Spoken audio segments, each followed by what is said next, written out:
Good afternoon, ladies and gentlemen, and welcome to the CHSRF On Call. I would like to remind you that this conference call is being recorded. At this time, all participants are in a listen-only mode. For those participants on the phone lines, if you require operator assistance at any time during the call, please press star then 0 on your touch-tone phones. For technical difficulties, please press the tech support button at the bottom of your screen. I would now like to turn the meeting over to Mr. Stephen Samis, Vice President, Programs at CHSRF. Please go ahead, Mr. Samis. Thank you and welcome to CHSRF On Call, an interactive series by the Canadian Health Services Research Foundation. CHSRF On Call brings together policymakers, healthcare executives, researchers, the public, and you to be part of a dialogue about ways to improve healthcare for Canadians. As you heard, my name is Stephen Samis. I'm Vice President of Programs at CHSRF. Welcome to today's call, and today we're exploring key elements toward health system transformation. It's well known that money alone cannot improve healthcare. What we need are a coherent set of strategies to transform and improve our system to achieve better alignment between the care offered and the care that Canadians require. We're very pleased that joining us today to talk about the integrated vision and approach needed to support healthcare transformation are Dr. Ross Baker, a professor in the Department of Health Policy, Management and Evaluation at the University of Toronto, where he teaches and carries out research on patient safety, quality improvement strategies, and leadership and organizational change. And we're also very pleased to have Kay Lewis, who is CEO of Stanton Territorial Health Authority in Yellowknife of the Northwest Territories. She has over 40 years of clinical, educational, and administrative experience in healthcare in institutional, community, and regional settings. It's important to note that both Dr. Baker and Ms. Lewis have worked extensively with CHSRF in our work on healthcare improvement and transformation in a variety of ways, and for that, we're very grateful. We're also very pleased to have them on the call today. In addition, we're also very pleased that there are more than 150 organizations registered for today's call, with representation across the country. Today's call begins with a brief presentation from each of our speakers, and we'll then open the line for a question and answer period, where our facilitator, Maria Judd, who is Director of Strategic Initiatives here at CHSRF, will take questions from you, the audience. Those questions will come both over the Internet and by phone, and instructions for asking the questions will be given at that time. It's now my pleasure to hand things over to Dr. Baker. Thanks very much, Stephen. It's great to be with you, and I'm looking forward to our discussion today. So I'm going to talk a little bit about this broader issue of healthcare transformation and lessons from Canada, and it creates, I think, a context to think more about a variety of issues, including the issues that Kay is going to talk about from her own experience. As you said, Stephen, this issue about financial investment and quality is an important one right now. We're heading into a period where we know resources are going to be constrained, but we're going to have to improve performance. And in the last decade, we've seen an enormous investment in Canadian healthcare, efforts to improve quality, reduce inefficiencies, and make the system better for the entire population. But the results have been only modest at best, and even in the areas where we've invested a lot of resources, wait times in particular, or primary care redesign, those results tend to really vary even within provinces from site to site. And so the question is, what do we do now, particularly as we know additional resources are going to be hard to find? What kinds of strategies can we use to move the results on more quickly and get more for the investments that we're trying to make? I want to point you to two resources. The first one is work by Jean-Louis and some colleagues in a report that's on the CHSRF website, which I think is a great overview of these questions. And the second report here is the one that I'm going to talk about today that Jean-Louis Denis and I have done based on a variety of sources, but in particular working on some research that I was involved in several years ago in a project commissioned by the Ontario Ministry of Health that led to the publication of a book of cases on high-performing healthcare systems, quality by design. So the basic strategy in that book that's reflected as well in the report that Jean-Louis and I did was not to focus on national performance, although we know that the policies and strategies at a national level have an important contextual influence on what happens. And the provincial strategies as well are important in healthcare, but really to focus down on regional systems because even in countries that are doing well overall, there's enormous variation in the ability of regions to execute on the local initiatives and to make change happen. So we're really focused on understanding what can we learn about local systems that provide services to a defined system. And the three systems we look at in our report are Intermountain Healthcare, which serves 1 million people in the states of Utah and Idaho in the United States, Jönköping County Council, which serves 340,000 people in southwest Sweden, and then a system that's just emerged as kind of an interesting model, the South Central Foundation, which serves 50-some-odd thousand Native Alaskans in the state of Alaska in the U.S. And as I note here, we did in-depth studies of the first two of those systems in 2006 and 2007 for our book, and we've been pursuing additional information about those. And in addition to that, looking at the experience of the South Central Foundation. And one of the advantages we've had in looking at this is that there have been a considerable interest from Saskatchewan in the South Central experience, and they have now sent 2 large groups to visit with people at the South Central Foundation. So we interviewed those people, we looked at existing documents, and we tried to identify the critical elements in their success. Let me say a little bit more about these systems, although I'm really only going to touch on the surface, so I urge you, if you're interested in any of these, to look at the reports that I mentioned earlier.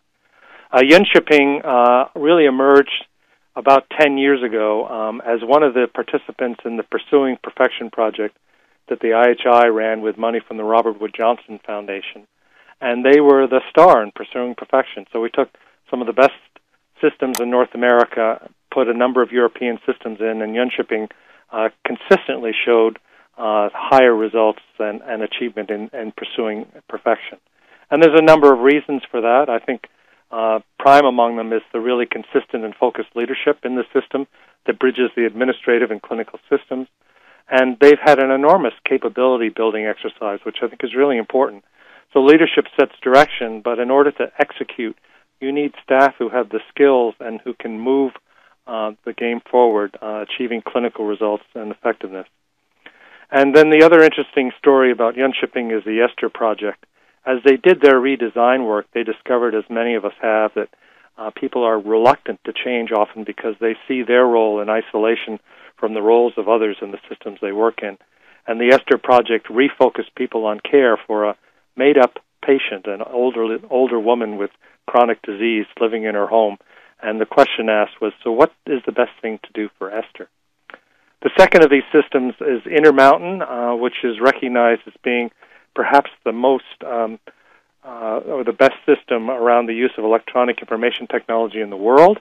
But the value of that technology really came to the fore in its connection with their quality improvement efforts and the work of Brent James, the leader in that system, who infused the ideas of Deming and modern quality improvement into the work in Intermountain. They also have had the advantage of creating a comprehensive leadership training course. You cannot become a leader in Intermountain unless you do their advanced training program. And they've restructured their system to really focus on the critical issues from a clinical perspective and made clinical leadership responsible for results using the information available to drive improvement. South Central is also an interesting example. They moved in about a decade ago in a transition from being part of the U.S. Indian Health Service, a highly bureaucratic and not very effective service in South Alaska, to being an independent, customer-focused organization that redesigned their care around primary care and with a clear understanding of the values and the vision to serve the Native Alaskan population, who they saw as their customer owners. That's the term that they use. And as they've moved forward, they've been very careful about selecting people who fit into their system at all levels and to train them and bring them up to speed and really focus on redesigning the system to serve those needs. So that's a very quick and obviously inadequate view of those three systems, but I want to focus now on 10 elements that we see as important in the work of these systems, and I think sort of might be a useful way for, as people think about the transformations that they're engaged in, to consider as well. The first of these, which I mentioned in respect to Jönköping, but it's true of Intermountain and South Central as well, is this notion that quality and system improvement is the core strategy, not one of 8 or 10 things that people want to do, but the way in which we define the mission and objectives of the system. And to do that, one has to build quality improvement skills and knowledge among the staff, to give all of the staff at least basic knowledge, and give some of the staff advanced knowledge so they can work in cross-function teams to understand the issues and identify the improvements that are necessary. And these systems, all of them, are built around robust primary care. So the focus is on providing care in the interface with the patient on an ongoing basis and not waiting for people to show up in acute care. And I think one of the interesting aspects about this is this notion that's emerging in many settings right now about engaging patients, not only in individual care decisions, where clinicians and patients make decisions, informed decisions about what's best, but in the design of the system itself. And we saw that at Jönköping. We see it to some extent as well in South Central and Intermountain in the work that they're doing, bringing the patient into the front of the room instead of leaving them to hear the results of the changes that we were proposing. And, of course, you can't do that except if you're in a situation where there's strong professional cultures that support interprofessional teamwork, continuous improvement, and the engagement of patients. So a few more items here. Clearly, we're focused a lot on chronic care these days, and Kay will talk about some of their initiatives. And I think as soon as you do that, then the focus has to be on thinking about systems of care, not individual sites of care, and creating more effective and seamless transitions between those sites of care where information goes with the patient and doesn't have to be recovered anew every time the patient sees a provider. Information is a platform for making change, and many would hope that we will quickly get to an electronic health system. I think the reality is that this is going to remain a fairly slow process in this country for many different organizations. So at this point, we have to look at information from any source, guided by the issues that we're looking at, but integrated into the decisions about how well are we doing now and where do we want to improve. And related to that is this notion about taking the quality improvement projects that we see everywhere and now moving them to scale. How can we learn from individual unit projects and now do this not just for a unit, but for a system? So what methods do we need to test and scale up? This was a huge part of what we saw in Intermountain and Jönköping as they learned how to take individual ideas and move them across their systems. Now, all of this requires leadership at all levels, at the front line, at the middle of the organization, at the senior level, that has a common view of what they're trying to accomplish and a common language that they use to describe their priorities and their approaches. And leadership also has another duty, that is to protect people as they work on these problems. We're into a very turbulent period right now, and it's going to be very easy to be distracted. So the role of leaders is to focus on helping the systems forward and buffering those on the front line from some of these immediate pressures that they're going to be facing. Now, that's a lot to digest. I recognize that. So let me just say a little bit about those 10 elements and then reflect on what it means for Canada. First of all, none of this is quick activity. All these systems have worked for more than a decade, and Intermountain probably close to 2 decades now on these transformation strategies. It's slow and steady work. There are no quick returns. And these elements are seen in various priorities in these different systems, but I think we see all of these elements in the different ones. And the answers for us as we look for the strategies that are going to work in Canada are not simply to say we have to do what Intermountain did or we have to do what Jönköping did. Well, we have to create our own strategy based on the knowledge of our own challenges and these kinds of strategic elements necessary to move forward.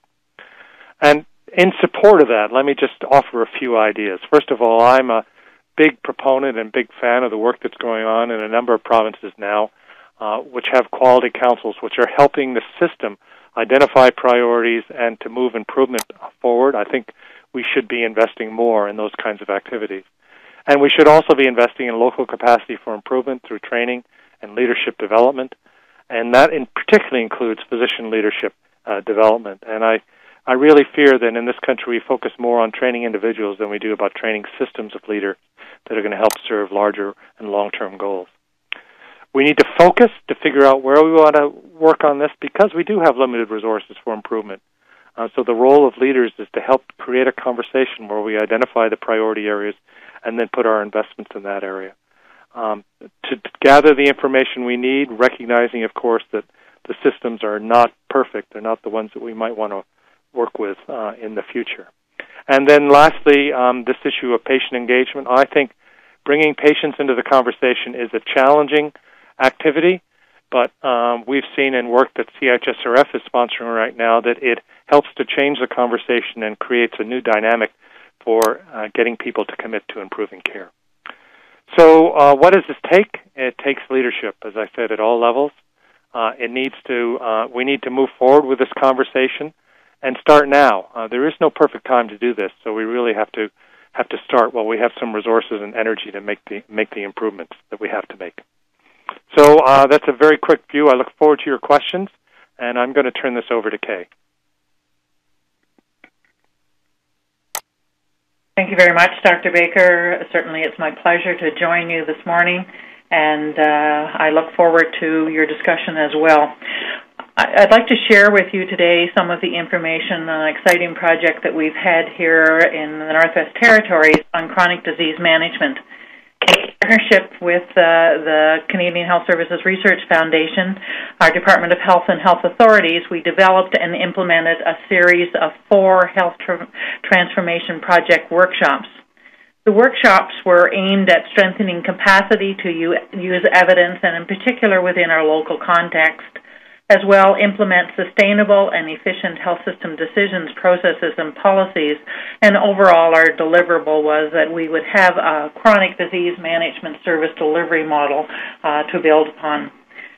You might ask, what was the driver? Well, probably no different than elsewhere. We have huge chronic disease populations that are aging and growing in number, impacting sustainability. And I will say that certainly diabetes, obesity, and mental health are problems that are growing within our system.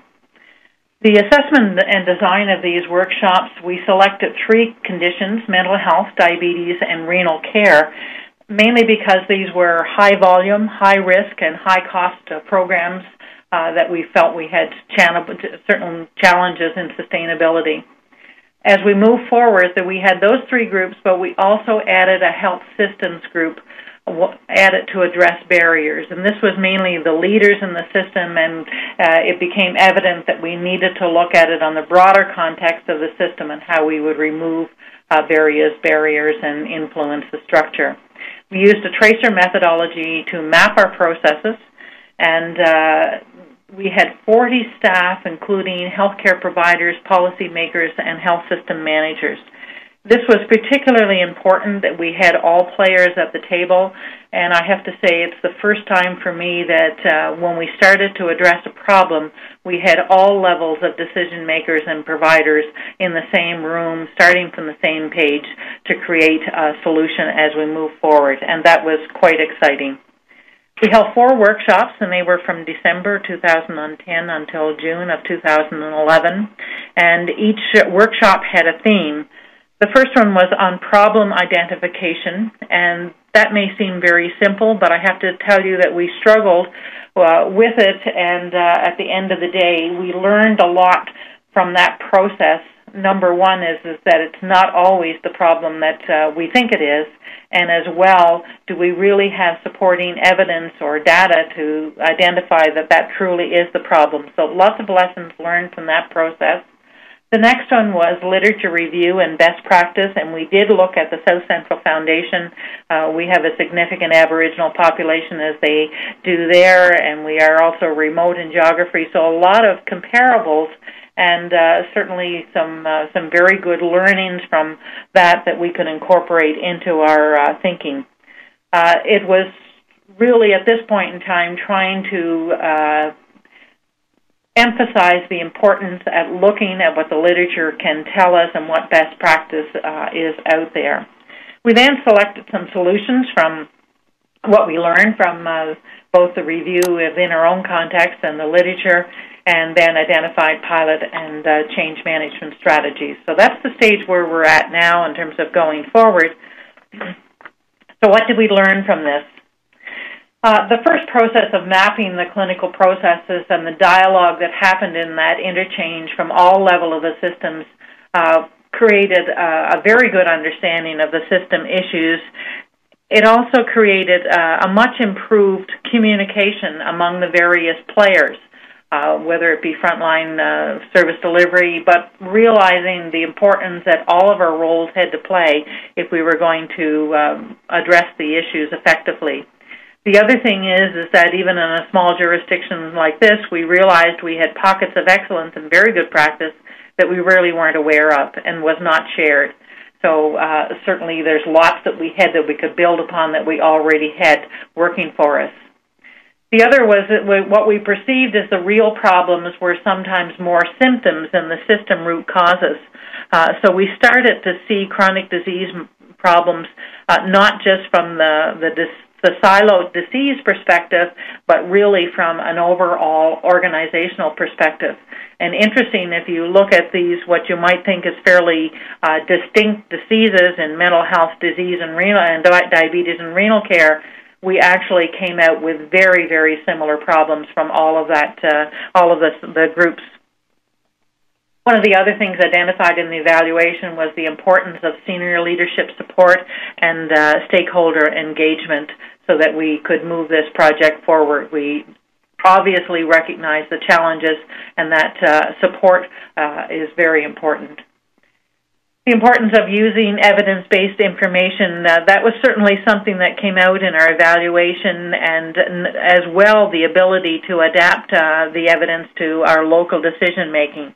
And I think the other thing is that we realized that although we thought we didn't have a lot of data, that we had more than perhaps we were using and had a much better appreciation of how to use that in supporting our decision-making. And certainly as we go forward, that's something that will be upfront built into our processes much better, not only from indicators, but looking at how we can extract data from even the systems that we have. The process is transferable to other projects. As we mentioned earlier, it certainly was not just about those three entities. It was about building capacity, and as a system, can we really then transfer this across the system? And I think actually that we can. And great excitement around that, obviously some challenges, but there was very good learnings on getting a solid core of people, 40 plus, that now have these skills and have had this experience. So what was identified out of the groups that needed to be addressed? One of the things was program standards for chronic care. We realized how different practices we were, even though that, as I say, in a small jurisdiction, but we really needed to have standard protocols and care approach based on best practice. Communication and collaboration within case management.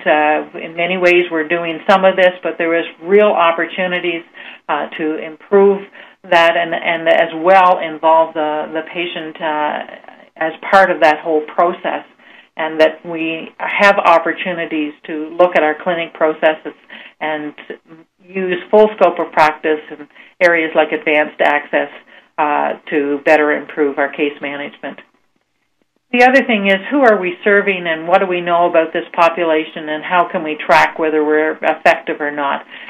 There's the need to have patient databases and registry and to look at our access and how we can then look at our wait lists and management of that particular population. Dr. Baker's already talked about the theme of patient engagement and self-management, and I think for many, we talk about patient-centered, but when we looked at the NUCA model in Alaska, it stretched our thinking beyond what perhaps our original comfort level, and now the challenge is to how we integrate that into our care. The other was certainly developing competencies and minimum standards service levels, because at the end of the day, you want to have competency across the system. So this slide on key elements of solutions were many of the things that we found as we reviewed the literature and concepts that we need to think about.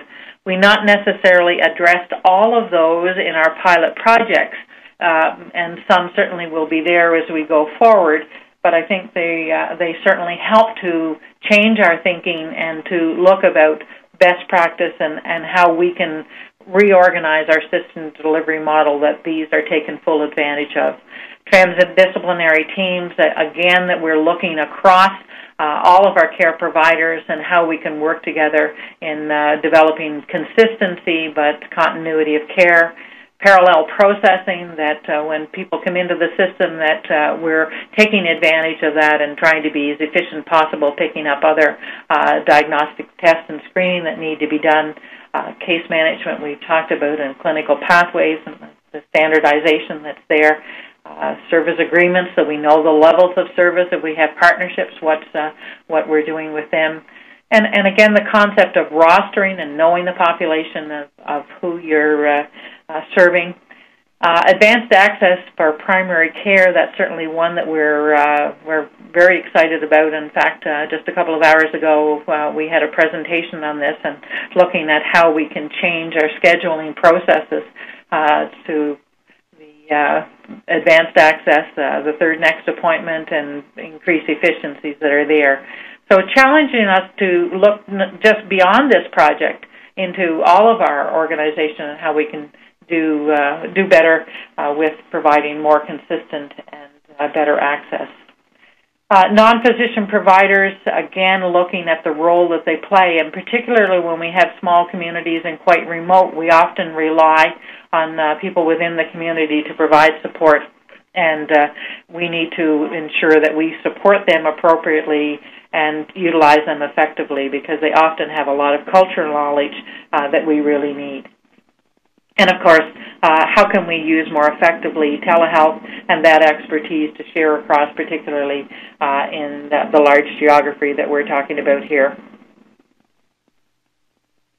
In terms of leadership, as I mentioned earlier, the dialogue between all the levels that were involved in the workshops became quite interesting, and I think it is important for leadership to listen to the frontline folks and the issues that they're having, and at the end of the day, we bring solutions that we can make work as a team together.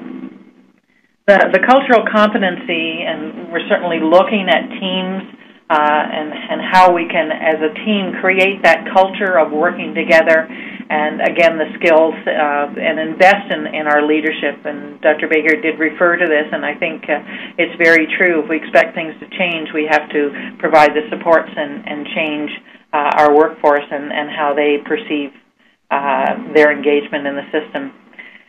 Performance measurement, again, as we looked at our system and the data that we have, we do need to see if we're making a difference and have measurements that can help us do that. The supporting for self-management. As we looked at our system, we looked at what strategies we can engage people, and particularly in chronic disease. I think this is an area that we have a lot of room to improve on. But even beginning on having the dialogue on how we can improve, but also starting to document how we do. Decision support tools are critical, and clinical practice guidelines, but as well we're introducing the EMR, and we're seeing the real opportunities that are there to not only increase communication, but extract information and data to help us ensure that we're complying to clinical practice guidelines. And then, of course, patient registry. Excuse me here for a moment. Probably went one slide ahead. You're too far.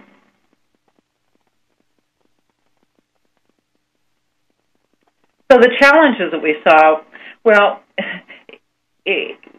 the whole idea of using evidence and tools and problem solving and interdisciplinary collaboration, we've been talking about it for years, but in reality, are we really using it every day? And certainly some of the comments that come out from our evaluation was that for frontline folks and everybody across the system, how important this is. And often we jump to solutions without really identifying clearly what the problem is and going to the research and looking at the lessons that are out there before we go too far down a path. The integration of systems thinking into the everyday work. There was a lot of the dialogue from the varied players that were at the table of looking at it from different perspectives, and that certainly is a challenge to maintain that, but we learned how important it was and how much we learned from each other. As we go forward, sustaining the capacity developed in the system, we are a system that has frequent turnover, and when you have changes at all levels, in particular leadership, and when you have key peoples that have that passion and desire to move things forward, what happens when they move on? And that's where we need to embed this right into the culture of our organizations and make sure that it is sustainable. And I can say that at this point in time, as a result of these workshops, chronic disease management and the approach that we've taken is now part of the strategic plan for the government, and embedded certainly in our work plans as we move forward. Expanding to other projects and sustaining that momentum, well, it sort of builds on that. There absolutely is a transferability of the information that we've learned from this, and now we have 40-plus people who have been exposed to this and can speak that language and start to share it, the enthusiasm. I have to say, when we started, there was lots of challenges. I'm not sure that people really understood what we were trying to do, and it was tough sledding to get them at the table and to engage in a challenging process. But once they went through it, they then saw the value retrospectively of what we can do. That will remain a challenge until that becomes strongly embedded. The organizational capacity for change, again, it talks about that you need that champions at every level of the organization, and you also need the investment of the resources to ensure that change moves forward, and the barriers that Dr. Baker talked about need to be addressed. Technology is certainly going to be a tool that will help us here, but we need to optimize that, and we also need to change the system in order to make the best use of that. And certainly decision support tools and the electronic medical record will be of particular value in chronic disease management. At the end of the day, what are the concerns? Well, I have to say that the expertise in facilitating the processes from the faculty at Canadian Health Services Research Foundation was invaluable.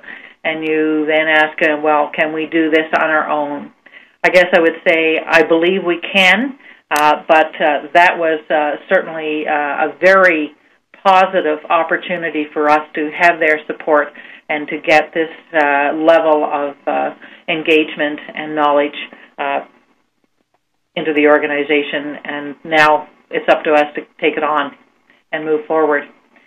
So some of the themes that, and some of these are related to what Dr. Baker talked about, is the strategic realignment, and as we look at that, we've tried to focus on quality and make that a driver within the organizations. The organizations truly are the engine for delivery and change, so we very much have to have them on board.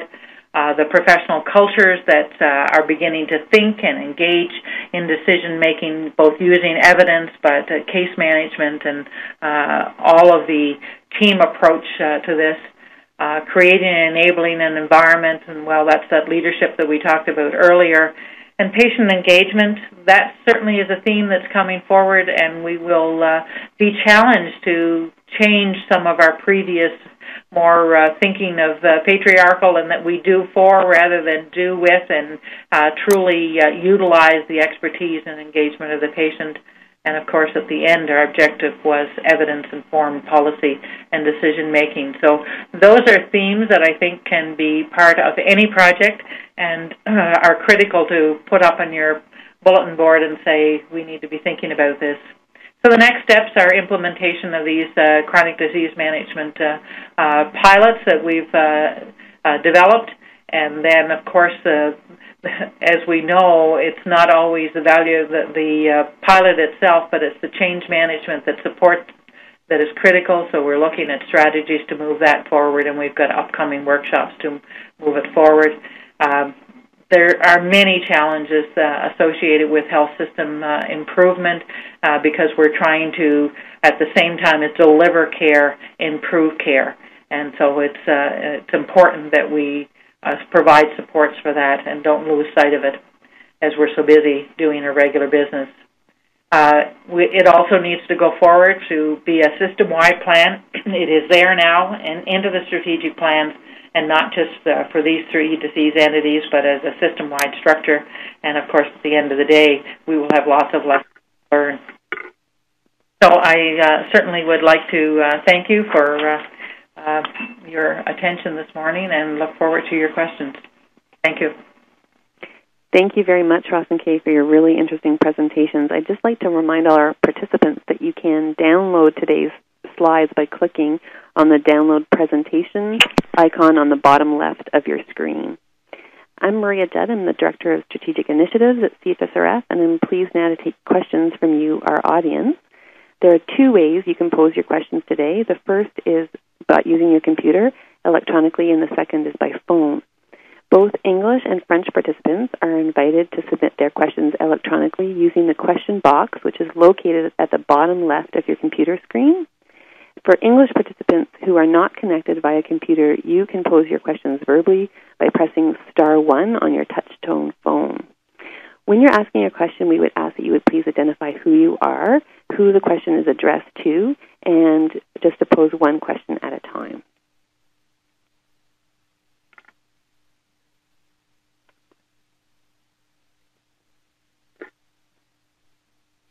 Our first question comes from Alberta Health Services, and she poses the question, I think it would be great to hear from both of our speakers. How do you define transdisciplinary? Kay, you want to start? Sure, I can start on it. We've got many ways of saying multidisciplinary, interdisciplinary, and all of that language, and the definitions may vary in how we perceive it. I think as we've found in the literature here, it was using the term transdisciplinary in that it was across the systems and using all of our disciplines effectively. How it really differs from what we normally, I think it's the continuity that is really important there and the sharing of information.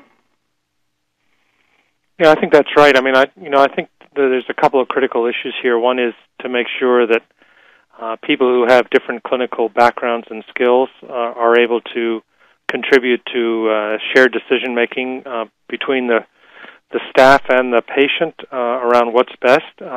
And the second piece is this idea that Kay talked about, which we certainly see very emphatically at South Central, which is this notion about working to full scopes of practice.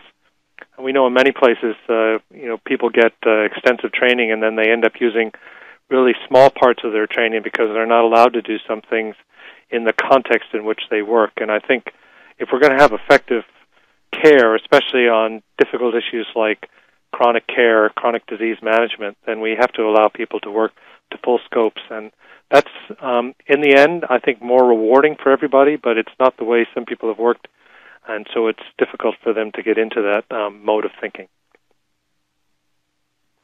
Okay, thank you. Our next question comes from Ontario. It's picking up on, you mentioned, Kay, the challenges of getting everyone at the table at the beginning of the project. Do you have any insights or reflections on what made that successful to share? Well, that was trying to get buy-in from the CEOs and other health authorities, and as well as the department, to allow people to participate. I think one of the other challenges that we had was trying to ensure that we had enough notice ahead of time to clear clinical schedules and allow people to come for the time. There were 2-day workshops. Our physicians are salaried, so that really made it easier from that perspective, but still a challenge to take 2 days out of your clinical work. In the end, it was absolutely imperative, I think, to have all of those players at the table, but it was from the very beginning trying to get buy-in that if we were going to make these changes, we needed to have people at the table to have their input so that they wouldn't be the resistors later on, but also could have the very important expertise that they bring to the table.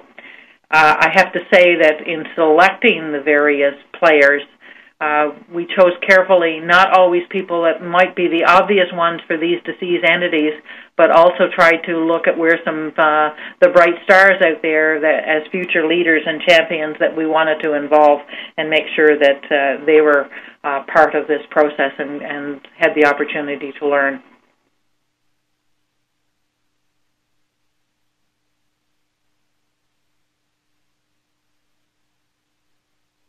Thanks very much, Kay. Just like to remind everyone that you can pose questions either using the computers or the box on the bottom left-hand part of your screen or by pressing *1 on your touch-tone phone. Our next question is for Ross. It comes from New Brunswick, and the question is, have there been high-performing systems identified within Canada? So in our book, we have two case studies of Canadian systems. One is the Trillium Health Center in Mississauga, which is a 2-site acute care facility, and the second is the former Calgary Health Region, which we looked at in 2006 before the changes in Alberta, which removed the regions. And both of those have similar exemplary characteristics that we saw in the international systems. We had not originally intended to include those, but we realized very early on in the study that it was important to seek Canadian examples as well, both to show that these elements can exist in our systems, despite differences in our structures and payment and so forth, and to provide a sort of easy-to-access source of comparison for people who are looking to achieve similar goals in their own systems. Thanks, Ross. Our next question is for Kay. It comes from government in BC, and the question is and if so, how were researchers involved in the workshop process? Researchers were involved in the last workshop that was there, and I have to say you're raising a very good point because I think we recognized that we needed to have them going forth in the pilot. So we did have an evaluation team come and challenge us and certainly help us to move forward with the evaluation component for the pilot stages. But we were late, and I think probably that was an oversight. And the next question is similar, but I'm wondering, Kay, how and if patients were involved in the 4 workshops. Oh, that's an interesting question. Initially, they were not involved, and then we started to think about how we could involve them. The last workshop, we had a presentation on patient engagement to help us give some thought how they could be involved, because I think it became certainly a desire from the group that we needed to think about this and how we could involve them successfully. So we had the presentation on that, and now it's the challenge of how we involve them in the pilots going forward. But again, up front, no, and whether it was oversight or we just didn't have the courage, I'm not sure, but they were not involved. And the next question is from BC again, and building on the topic of patient engagement, the question comes, you mentioned patient-centered and going beyond that, indicating customer ownership. What are your thoughts on engaging patients in the success of system transformation building forwards from your pilot? I think we really do need to take this very seriously, and that is going to require quite a cultural change in many of our providers. So we started, as I say, with the education system, and now we have to not only, there's a desire to do that, but how do you then effectively do it as part of the system? And that's what we're working on as the pilot. I don't have all the answers. All I know is that they have a lot of value to add, and that's starting to come through, and the groups are starting to really want to do this and have the desire. It's how we can best do this in an effective manner. Thanks, Jane. I think that's an important point, that nobody has all the answers, but there's a lot of important work going on across the country, and pilot projects, and that's certainly a role CHSRF hopes to bring to that in amplifying and evaluating some of those efforts and sharing some of the lessons learned and strategies and spreading those across the country. And I know you're both involved in supporting that, and thank you. Our next question comes from Health Canada, and the question is, first a comment and then a question. Much of the focus of the presentation is on systems. Do you feel that there's a good understanding on systems management, complex adaptive management, or is this a barrier amongst leaders in these kind of initiatives? And I think it would be great to hear from both Kay and Ross. I think many healthcare leaders recognize that they're working in complex adaptive systems because of the many issues and the many sort of stakeholders that they're involved in. And healthcare leaders who try to get things done by operating as if it's a mechanical system that they can sort of create direction and expect people to follow, I think are not ones that stay in the system very long because they have a lot of frustrations. So I think it's the experienced leaders quickly see that they need to create an environment where they raise the energy level and commitment of the professionals and other staff who work with them so that they're moving forward together. And that's an important, I think, challenge, but it's one that is necessary if you're going to do any effective work in improving systems in healthcare. And I would just comment that certainly I agree with Dr. Baker. I think there is systems thinking. I think probably the challenge is that it is a very complex system, and sometimes we can't adapt and change as quickly to get the kind of results that allow the momentum to keep us going forward. But I think for the most part, leaders understand that we need to utilize systems thinking, and there's many parts that are extremely important to the whole piece. It's just the making it all work together. Thank you. Our next question comes from Saskatchewan government to both speakers. Certain elements of best practices make some stakeholder groups uncomfortable. Given this, reforms are often implemented in a piecemeal fashion and are sometimes missing select elements of the best practice literature. So the question is, in what fashion have you seen systems overcome this challenge? That's a really good question, and it's a challenging question that I think many people are grappling with. So we often do changes, and we identify a number of changes, and then we put them through the filter of which of these are acceptable to the various players who have to be involved in that. And one of the reasons why involving patients is such a game changer is that conversation is very hard to sustain when you have a group of patients in the room. Because their perspective is unclouded by those kinds of issues. So I really, changing the framing of those questions from a question about negotiations with professional groups to a question of how do we now design a system that's going to serve the needs of the population, with the resources that we have most effectively. I think that's the critical way that we have to move forward on these issues. I think the other thing is certainly as practitioners, many people have their own way of doing things and they are resistant to change. What I've always found is that when you present the literature as to why you're doing that and you put it in the context of patient care and that we're really trying to make changes, and at the end of the day we don't change things, then we're not going to get a different outcome. But I think as well, even if the patient isn't in the room, if you try to put that focus on what we're trying to do, it starts to be a different dialogue using certainly the literature as to why you're doing it, and really what's really important here are the peers.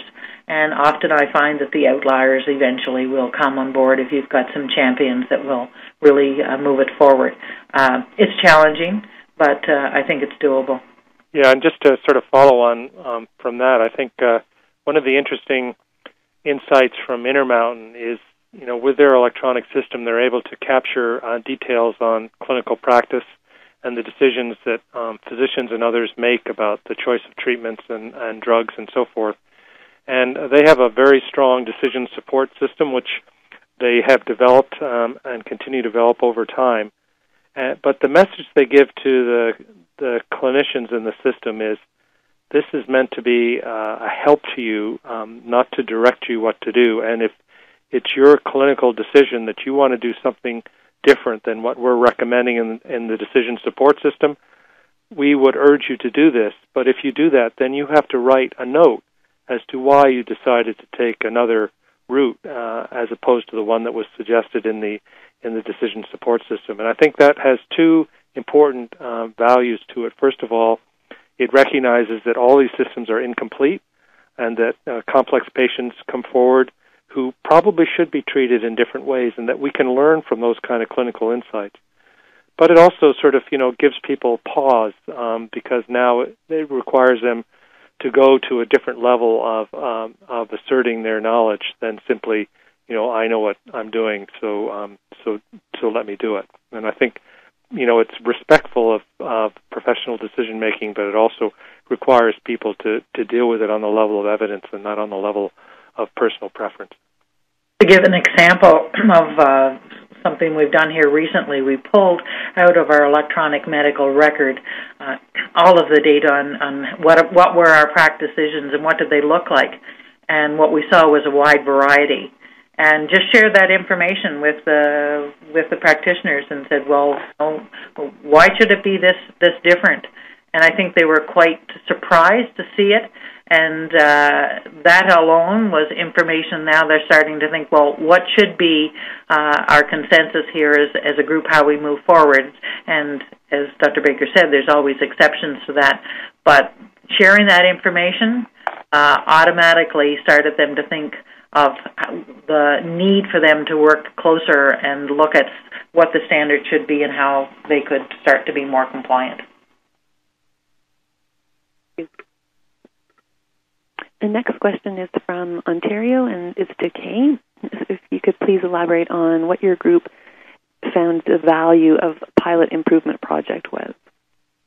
Well, we haven't implemented the pilots as yet. Certainly what I see as the value that's here is that we can talk about all of our problems and put all of these great plans in place, but if we don't make any difference, then I'm not sure that we've succeeded. So the pilot was to take out at least very key elements of this and to implement them and evaluate and learn from them before we implement them broader across the organization. There's certainly always pros and cons to pilots. I think one is that it allows us to focus our energy and hopefully have it successful. That's there. The other thing is just the change management. To change the whole system at one time is a little bit daunting. So we're trying to do it. Take key pilots and test those. That at the end of the day, we've got some learnings before we do it system wide. I think that's the right approach. I mean, I think, as Kay said, you see good ideas that have worked in other settings, but clearly they need to be looked at in light of the current practices and the environment in which you want to do it. And so the right strategy is to test those ideas in a local way and then figure out how to scale them up. Great, thank you. Our last question comes from Ontario, and it's for Ross. On the slide, some steps forward for Canada, you highlight expanding and enhancing the roles of quality councils. What would be your vision for this? So my vision about this is really influenced by my experience in Saskatchewan, where I think the Quality Council has been a major lever for helping the system as a whole. And the key here is that the Quality Council accelerates local efforts. It doesn't replace local efforts, but it works in collaboration with the regions and the organizations across the province to identify critical issues, to build skills, and then to implement and test local changes. And I think that has been a very successful movement in Saskatchewan, and those of you who have been following what's happening there, it's a very exciting time and a sort of system-wide engagement in new initiatives and alignment from the minister and deputy minister right down through the regions and front lines of the organizations. And nobody's perfect, but the energy in Saskatchewan and the achievements so far, I think, have put them in a really good position to deal with the challenges we're going to see in the next 5 to 10 years in our system. And I see that as a model that could be replicated in other parts of Canada, and clearly there's some provinces, BC, Ontario, Alberta, which already have many of those elements in place. And the Ontario Health Quality Council is now Health Quality Ontario, with a broader mandate and an opportunity to really influence the system in a much more profound way than they have to date. So I think this is an important resource that we need to invest in the system, because, smart clinicians understand the care of patients one by one, and they need now work with people who have the improvement skills, the improvement knowledge, to take good ideas, to test them in practice, and then to move them to large-scale implementation. And those resources need to come from somewhere, and the somewhere is both the local delivery organization aided by a group like the Health Quality Council. Thank you. I'd like to thank both Ross and Kay for their excellent presentations, and to you, our listeners who listened, and also those who submitted thoughtful questions and facilitated the discussion we've just had. We hope you join us for our next session, CHSRF On Call, in just 2 weeks on November 10th, and you can find more information about that session and subsequent ones at www.chsrf.ca/on-call. We'd also like to encourage folks to sign up for our electronic newsletter at CHSRF so you can stay up to date on other CHSRF activities. We'd greatly appreciate your feedback on today's call, and we will be emailing a survey out to you in the next 24 hours. I'm Maria Judd, and on behalf of CHSRF, I'd like to extend a sincere thank you, especially to our speakers, Ross and Kay, and to all of you for your participation today. This concludes today's CHSRF On Call, and we wish you enjoy the rest of your day.